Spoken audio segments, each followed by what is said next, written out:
We got some bosses who are getting exposed today. I was up for a promotion, and so was my coworker.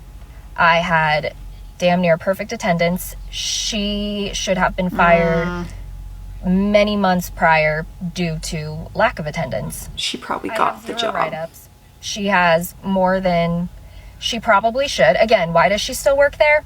I don't know. Based on feedback from people that were part of our interviews, I had the job in the bag. I was so excited. I called it. Yeah, I called it. I didn't get the job. My coworker did. So clearly I asked my manager, what's going on? I really thought that I was going to good get this attitude. job. Like, I'm not mad. I just want to understand, like, what can I improve on? My manager tells me she knows that my coworker is going to fail, and she's essentially setting her up for failure to watch her fail. So I should just be patient because my time will be coming soon. Instead of playing this roundabout game, you lost an employee. So congrats. Like, just give me my promotion. If my time is coming soon, how about my time comes right now and we just bypass this whole stupid game? So I go into work on a Monday and I check my emails and I just see a string of emails from my boss from the day before on Sunday. It starts off at like 2 p.m. saying like, hey, there's this thing that I really need done. Like, can you do this right now? And an email at like 3 p.m. saying, hey, this is urgent. Can you respond? And another follow-up at 4 p.m. And finally, like this long drawn out email at like 7 p.m. saying like, I'm so disappointed in you. I had to do this myself because you wouldn't respond, blah, blah, blah. So this person spent like 5 hours on a Sunday just waiting for me to respond. And I'm like, did you maybe think to pick up a phone if it's that urgent? If you're gonna be a terrible boss, at least be a bit smart. It's almost like they kept emailing you on purpose so that they had a reason to get mad in the end. And no offense, but who really uses email when it's an urgent conversation that needs to be had? This is about boss story time about lunch breaks. Okay, lunch breaks. Last night I was talking to this executive. I love lunch breaks. He's kind of just ranting about one of his employees. And he tells me that he doesn't think that this employee is very serious. And the way that he knows that is that this person takes a lunch break every single day.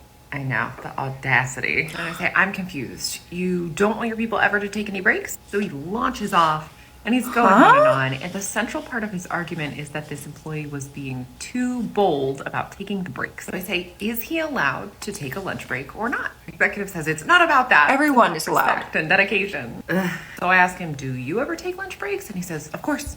I was not getting through this one. It did not matter what types of follow-up questions I asked. Like, how is he even not on the same page as you? The sort of irony of this situation. And for the record, he did confirm that the person was a good worker, that they did a good job achieving their goals. That was not the issue. So it would make you a better employee if you decided, I don't want to take a lunch break. I'm not going to eat. I'm actually just going to work through my lunch break. Let's talk story. Okay, so I have a check-in with my boss every week, and during this particular check-in, she asked for a tour of my home. What? So let me back up a little bit. Why? I will preface this whole story by saying that I'm extremely private at work. I just don't feel like my personal life has anything to do with my work life, so I like to keep the two separate, But because my boss was someone who found all of her friends at work, she just was like shook and could not accept that that was just how I lived my corporate life. That is so strange to me. Every chance she got, she would ask questions. And I mean, it was to the point where I was anxious to even have our check-ins because I knew she would ask me about something that just was inappropriate. That's so weird. This particular check-in, I was running a couple minutes late because my Wi-Fi was down.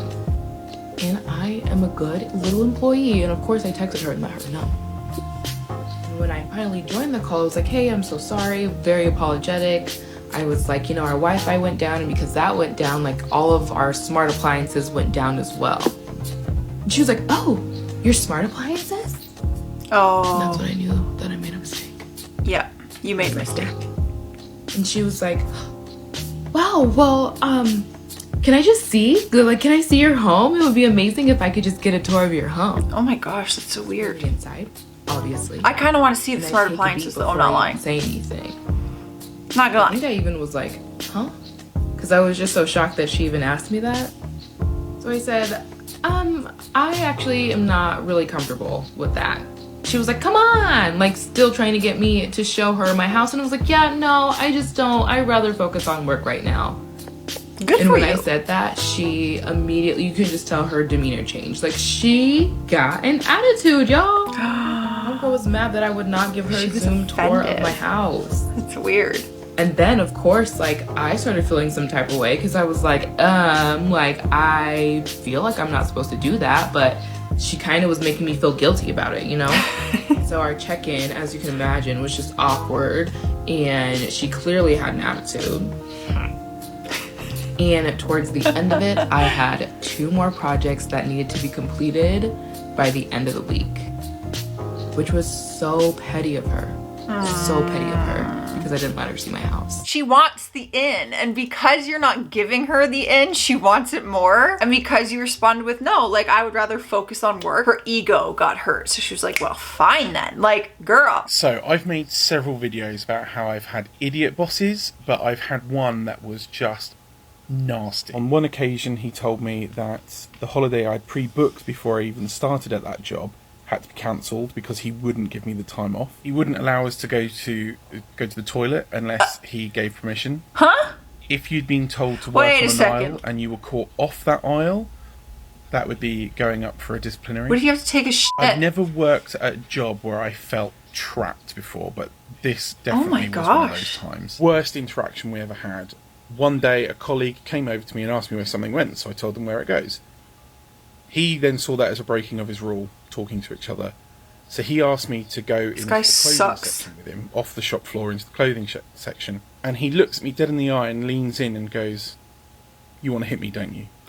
I am not a violent person. Never have, never will be. But he was trying to goad me into punching him. Like, I really do, so that he sir. could get rid of me. Now, I finally got up the goals to make a complaint against this person. And it sounds like I was not the only one, because very soon after, he was moved to another store. Good! But I've never worked anywhere with such an awful person leading a team. What are you in a frickin' elementary school classroom where you have to raise your hand and ask to use the bathroom? Like, nah. So I've got a pretty juicy story for this. Ooh, give us the juice. 2021, I left a pretty secure job for a job in the esports community, and it was to produce a new show, which basically was like Gogglebox meets gaming. Pretty fun idea, and we had some great celebrities lined up. And we had filmed the first episode, went live, everything was great. I'm ready for the second one.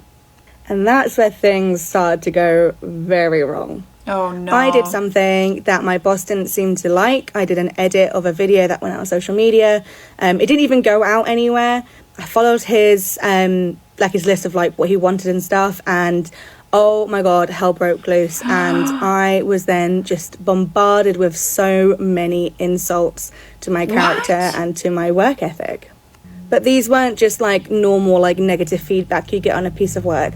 These were just disgusting comments. I got things like, "You would make my dead dad roll over in his grave. You are beige. I just don't think you're very creative. You're not a creative person, blah, blah, blah, blah, blah."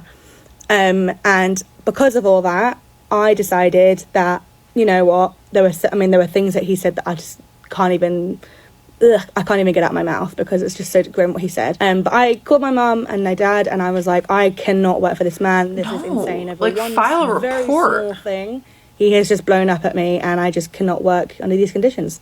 Things then got worse from that. He said because it was a Sunday, I couldn't quit, and my 1 week's notice didn't count. And because of me wanting to hand in my notice, he was actually going to extend it so that I had to work 4 weeks. What?